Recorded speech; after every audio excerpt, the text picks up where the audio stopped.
नमस्ते विज्ञान के दीवानों।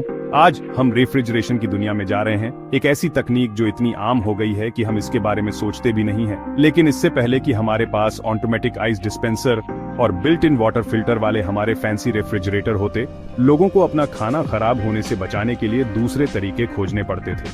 हम बहुत पहले के समय में वापस जा रहे हैं, जब रेफ्रिजरेटर कुछ आविष्कारकों की आंखों में बस एक झलक थे। सदियों से मनुष्य भोजन को संरक्षित करने के लिए प्राकृतिक तरीकों पर निर्भर था। सोचो, कूल सेलर, अंडरग्राउंड स्टोरेज और नमक डालने, सुखाने और किण्वन जैसी संरक्षण टेक्निक्स।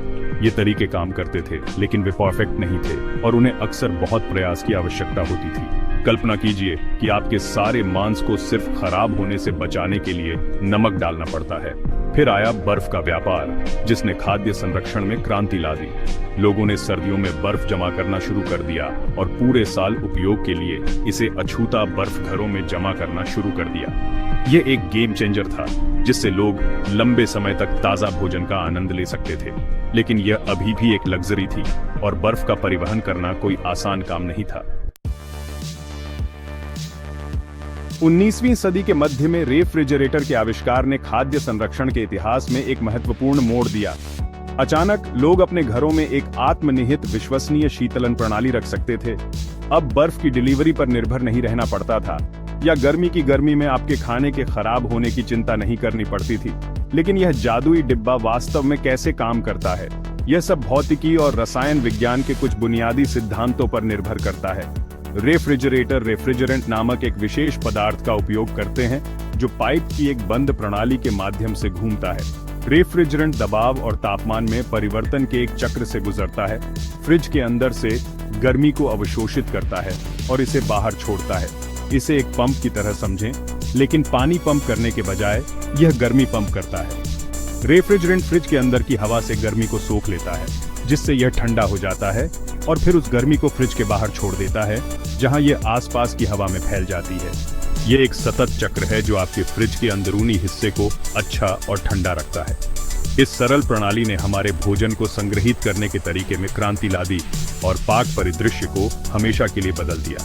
अब हर दिन बाजार जाने की जल्दी नहीं है, या बचे हुए खाने के खराब होने की चिंता नहीं है। रेफ्रिजरेटर ने हमें थोक में खरीदने, आगे खाना बनाने और जब चाहें ताजा स्वस्थ भोजन का आनंद लेने की स्वतंत्रता दी। आइए रेफ्रिजरेटर के शीतलन प्रणाली के माध्यम से रेफ्रिजरेंट की यात्रा का पालन करें। यात्रा कंप्रेसर से शुरू होती है, जो ऑपरेशन का दिल होता है। कंप्रेसर एक पंप है जो रेफ्रिजरेंट वेपर पर दबाव डालता है, जिससे यह गर्म हो जाता है। एक गुब्बारे को निचोड़ने की कल्पना करो।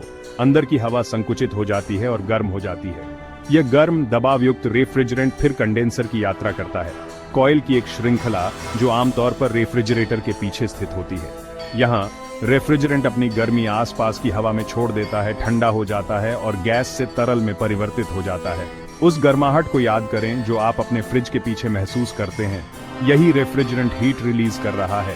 इसके बाद रेफ्रिजरेंट, जो अब एक ठंडा तरल है, विस्तार वाल्व का सामना करता है। ये वाल्व रेफ्रिजरेंट के प्रवाह को प्रतिबंधित करता है, जिससे दबाव कम हो जाता है।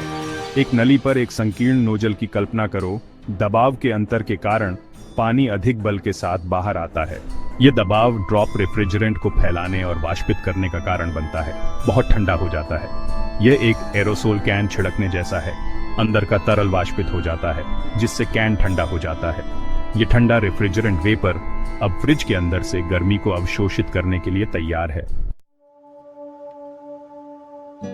अब आइए फ्रिज के अंदर कदम रखें और देखें कि जादू कहां होता है। ठंडा रेफ्रिजरेंट वेपर बाष्पीकरणकर्ता में प्रवेश करता है। कॉइल का एक और सेट इस बार फ्रिज के अंदर स्थित होता है। जैसे ही रेफ्रिजरेंट फ्रिज के अंदर की हवा से गर्मी को अवशोषित करता है, ये वाष्पित हो जाता है और वापस गैस में बदल जाता है। याद रखें, गर्मी हमेशा गर्म क्षेत्र से ठंडे क्षेत्र में जाती है।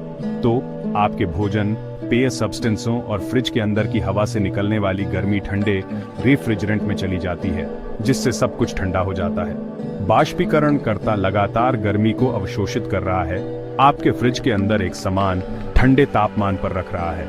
एक बार जब रेफ्रिजरेंट पर्याप्त गर्मी को अवशोषित कर लेता है, तो यह कंप्रेसर में वापस आ जाता है और चक्र नए सिरे से शुरू होता है। संपीड़न, संघनन, विस्तार और वाष्पीकरण का यह निरंतर चक्र ही आपके फ्रिज को गुनगुनाता रहता है और आपके भोजन को ताज़ा रखता है। बेशक अन्य घटक भी हैं जो इस प्रक्रिया में महत्वपूर्ण भूमिका निभाते हैं। थर्मोस्टेट ऑपरेशन के मस्तिष्क की तरह काम करता है, फ्रिज के अंदर के तापमान की निगरानी करता है और कंप्रेसर को आवश्यकतानुसार चालू या बंद करने का संकेत देता है। ये सुनिश्चित करता है कि तापमान एक विशिष्ट सीमा के भीतर रहे, आपके भोजन को बिना जमे हुए ठीक से ठंडा रखे।